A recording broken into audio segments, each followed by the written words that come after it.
Je pense qu'il faut multiplier ce genre d'initiatives. En fait, les jeunes ont besoin qu'on leur parle tout le temps. Oui.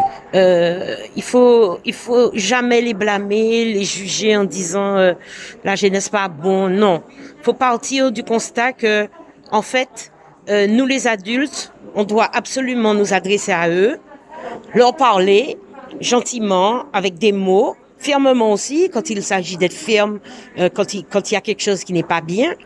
Mais en même temps, ils ont besoin d'être rassurés, d'avoir confiance en eux, de croire en eux. Et quand aujourd'hui, on a dit aux jeunes, eh bien, au lieu d'envoyer des bêtises sur les réseaux sociaux, faites un beau mot à votre camarade et dis-lui, un tel, je t'aime. J'ai vu qu'ils ont ouvert les yeux grands. Le genre de geste qu'on n'a pas souvent, parce que pour nous, l'amour, c'est automatique. Oui. Si tu es mon copain, mon camarade, eh ben, c'est parce que je t'aime bien. Mais ça fait tellement de bien quand on le dit. Ça porte à la personne de la confiance.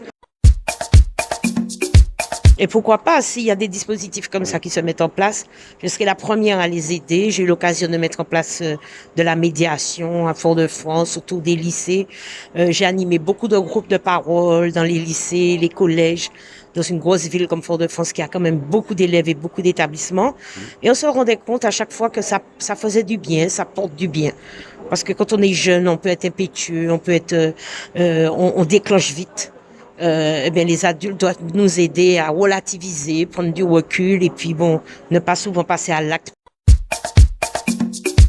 Nous avons, dans un premier temps, parlé de la police municipale, du lien entre le collégien qu'ils sont et puis les différentes actions de la police municipale et puis bien sûr mis l'accent sur le respect des règles, les règles de fonctionnement, aussi bien dans la société, ce qui nous concerne de manière directe, et puis bien évidemment dans leur contexte de collégiens, tout ce qui est règlement intérieur, etc., de l'importance à leur jeune âge du respect des règles de fonctionnement qui sont censées régir la société.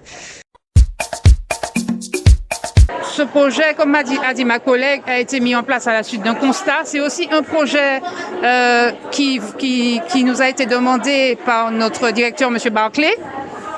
Et la bienveillance, c'est vrai qu'aujourd'hui, c'est un terme dont on parle beaucoup.